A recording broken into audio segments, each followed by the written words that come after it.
Welcome back. Time now for Getting Real with Real Estate. Andrew Rink and Justice Smith are here. The topic this morning, one of the cheapest home improvement projects for both buyers and sellers to consider.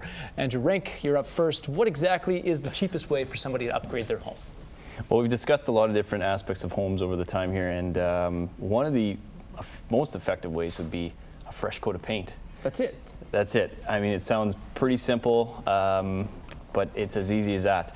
A lot of times, we'll go into houses and sellers will have paint jobs that the colors clash and things like that. There's a whole psychology behind colors and whatnot. You can't get into that because there's so much about it. But nonetheless, you know, if a paint job really takes away from the visual aspects of the home, buyer walking in, seeing that there's you know, purple walls, let's say, that just right. clash with everything else, it takes away from other features of the home. Like, let's say it has a nice kitchen, or it's got great flooring, or it's got, you know, a great view.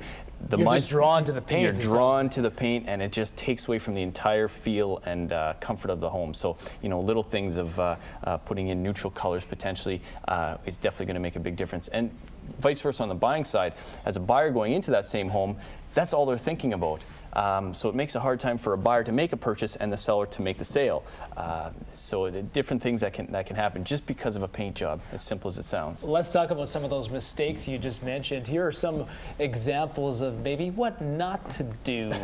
Yeah, you can really see that in some of these pictures. You can see right through that bottom coat of paint there. So if you're gonna do it right.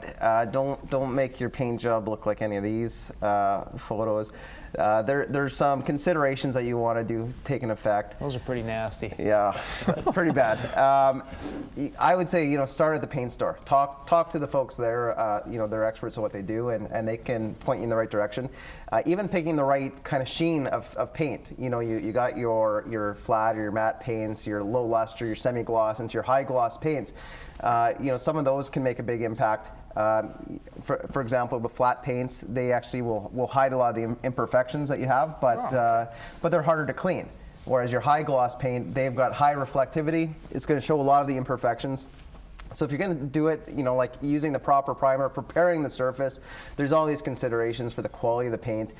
If you can't do it yourself, if you don't have the time or the energy to invest, then get a professional, because there's nothing worse than you end up like those photos that are. Yeah, you don't want to look like those photos. Potentially. So it's a cheap facelift, but maybe don't cheap out. That's exactly it. Absolutely. Yeah. All right. Thanks, boys, for being here. If you need some help in the real estate market, you can contact these guys at propertypartnersrealty.com.